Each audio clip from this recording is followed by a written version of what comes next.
Try this again. Hello there. I'm Scotty. You're not. Welcome back to the Smallville Retrospective, where we're looking at Season 2, Episode 21. Accelerate. What I mean by try this again is I started doing the intro and didn't push record yet. It's because I sat down and I did this, and so I automatically just started doing it because that's what I, do that. So, in this episode, which is, it's fine. It's fine. It's not bad. But it's another filler episode. It's just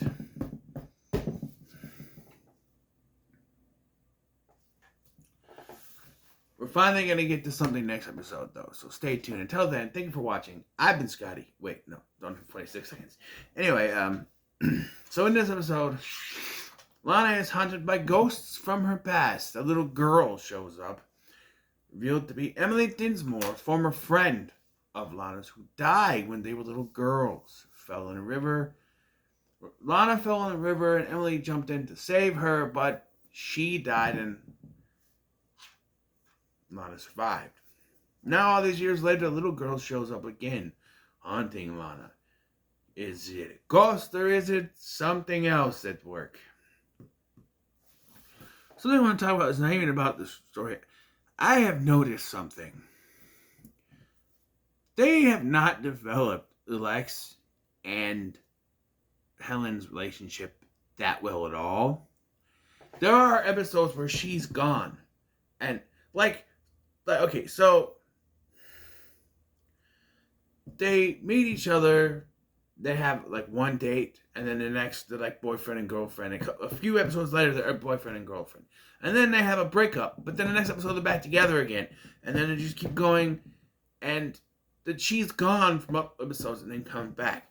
He proposes to her back in the episode with the stalker.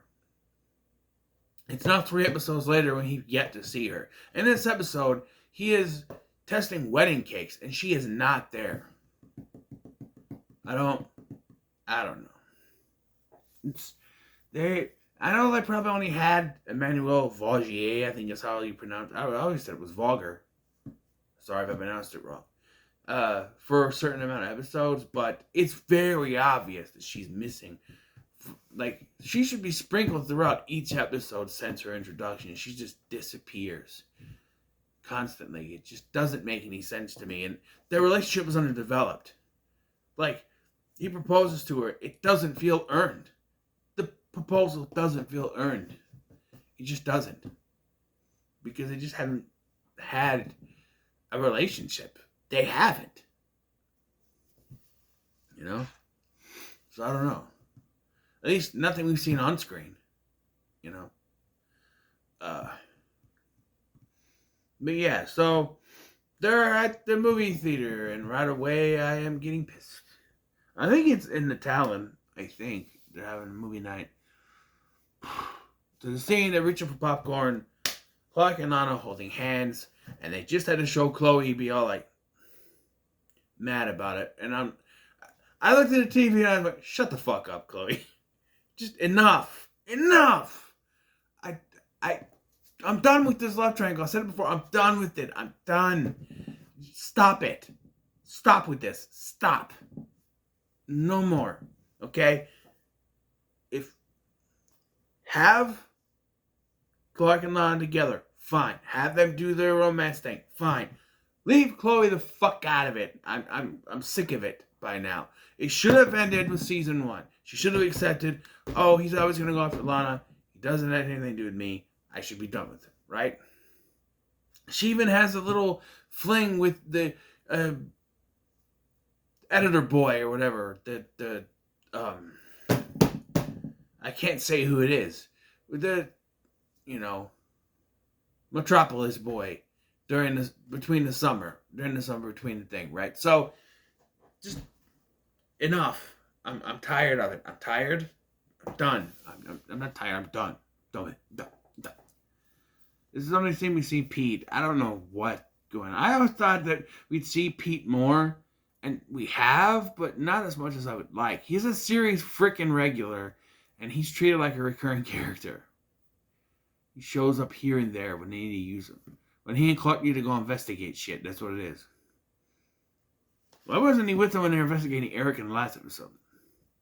We had this little girl, Emily Dinsmore, played by Jodelle Ferland. We find out she is a clone. That her father, who is played by the janitor from Scrubs himself, Neil Flynn. Yeah, the janitor from Scrubs. Emily's father cloned her with help from Luthor Corp. Or Lionel Luthor is what it is.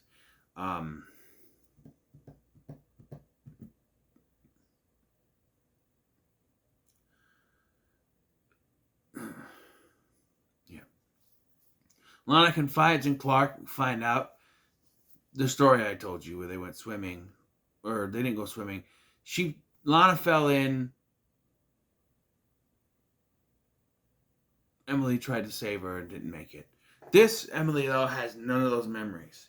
And, according to her father, has no conscience, no conscience. No conscience, no, there's no right or wrong type deal. And so that causes problems. She can't remember how she died, but she can remember Lana is her best friend. That's what she can remember, I guess. But, yeah.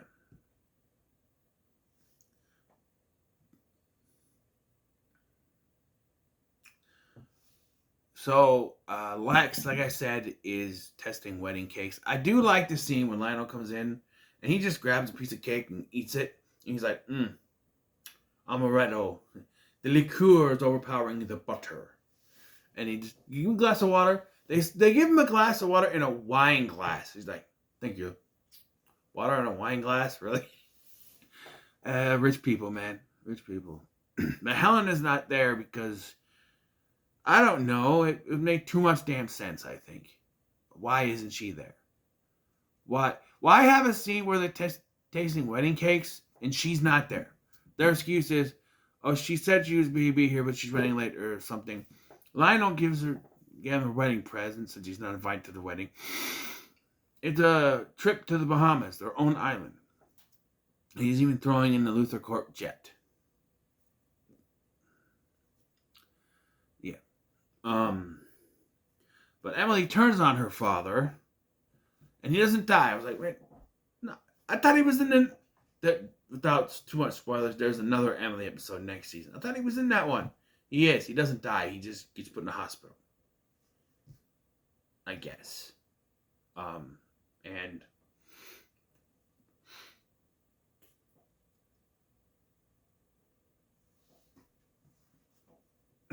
with this,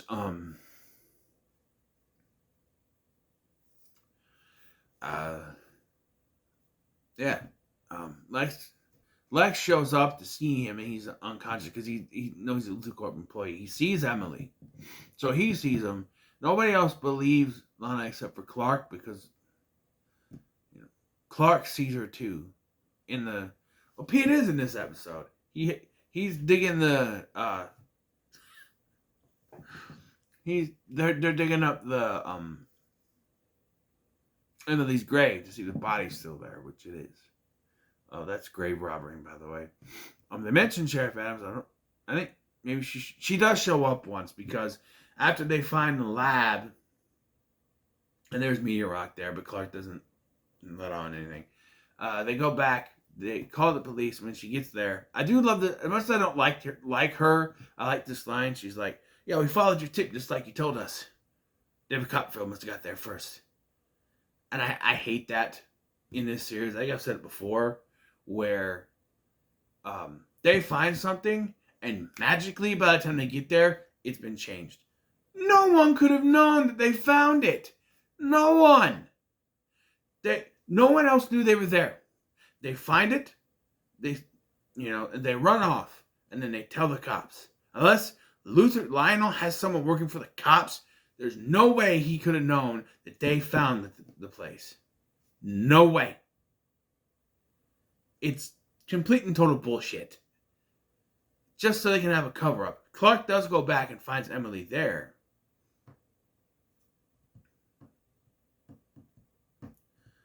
But Emily takes off eventually. And Lana is... I do like this though, because after what happens, uh, Lana asks to stay with them, and Clark cannot hide his enjoyment of Lana staying under the same roof as him. He's like, you know, but she's there doing her homework when Emily shows up and says she wants to go down to the river again. But she runs off, and I think it's funny when a character runs off and they grab something that's on the table. Lana runs off after Emily and grabs her sweatshirt off the table. It's like, you know, someone's just like, okay, you ready? Ready? What you're going to do is Emily's going to run out, and you're going to chase after her. You're going to grab a jacket, and you're going to go, ready? Action. It's such an acting move to have them grab. Who would do that? If they were running, like in the real world, you're running after someone outside the door, you're not going to grab something on the way there. Like, you're not going to be like, everything come back. Oh, it's going to be cold. No, you're not going to be thinking that. That was the juice packets, but you know what I mean. You're not going to be thinking that. It's just so stupid to do that in TV shows and movies. Nobody in that heat of the moment is going to think, grab a Coke because it's cold. It just, I don't know. It always makes me laugh when I do that. But, so they end up back down by the river, and Lana tells Emily what happened, and she's like, it should have been me. And then she got super speed, by the way, which is what she appears to be a ghost. This time it will be. Pushes her in the river. Of course, Clark comes just in time to save her, and then Emily disappears. We find out Lionel Luthor has her, and her father, but her father's removed from the thing. I don't know. To me, it should have been left ambiguous as to what happened to her. They tend to tie things up too neatly in these episodes. You can have some ambiguous stuff. Leave it hanging there. What happened to Emily? We don't know. You don't need to show us that she's been watched by Luthor. It could have been something. Oh, maybe Lionel got her. Maybe she's running around out there. Who knows? No, they need to say, oh, we know where they are. Lionel has her under lock and key, so she can't show up. That's who knows. We can go into season 3 thinking, oh, what if Emily shows up here? No, we know that now she's not going to show up until they show her escaping or something to that effect. It just, everything in these episodes is always tied up in a little bow at the end. We can't have anything lingering to the next episode unless it's like a little plot thread with characters, like with, I don't know. Even, I said this before, even in the episode where Lana throws the rose in the trash and it seems like it's over, they even have that song. Hey now, don't dream it's over, hey now. Playing in the background during that scene. The very next episode, Clark is getting a job from her. And they just, oh look, the rose is in the trash. Yeah, but she should be more pissed at him than she is. And letting him have a job? Come on. They don't let enough hang. You know what I mean? There's an issue there. It's not serialized enough. It should be. It's too episodic, these things. Like they didn't need to wrap this up in a bow and say, look, Emily's there. Leave it up in the air. Let us guess. I'm siding with Michael Rosenbaum here. He's had issues with this. I've been watching in the episodes that they don't let anything dangle. It's always in a tight little bow at the end of each episode, and that's a kind of an issue going back and watching these.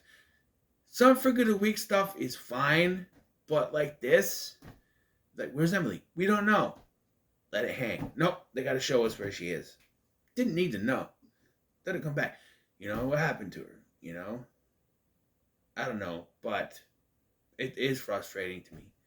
A little bit. But Clark and Lana get closer. They're holding hands. And I'm sitting there going, don't show Chloe. Don't show Chloe. Don't show Chloe. Because I could see them doing this where they're holding hands and all of a sudden the camera pans and Chloe is standing there. She's all... And I would just go, ugh. They don't. Credit to them. Thank fucking God they don't do that. Like I said, I'm done. I'm done with this. love triangle. And it looks like finally something's going to happen. But guess what? No. No. Because they, people say, oh, if they get together, the show's over. I don't know at that because, for me, Clark and Lana were never end game. It's always Clark and Lois, Clark and Lois. But I don't know. It's just, I feel like you can let people date for a while, which they do later. To their credit, they do, but they can't leave well enough alone. They do the will they won't they shit, and then they break up. It just, we're gonna get into my issues with the season 5 and 6 arcs that they go through with those characters because it's just fucking stupid. Anyway, too much drama there. Anyway, this episode gets 3.5 stars. It wasn't as good as the last one, but it works. It works. It's fine. So what are your thoughts on this episode? Leave a comment. Don't forget to like, share, and subscribe. Thanks for watching. I've been Scotty, and I'm hoping the next two are better. I think they are. They introduce a character that is a part of the overall canon of Superman, and so it works. Hopefully. So, thanks for watching. I've been Scotty, and I'll see you in the next one.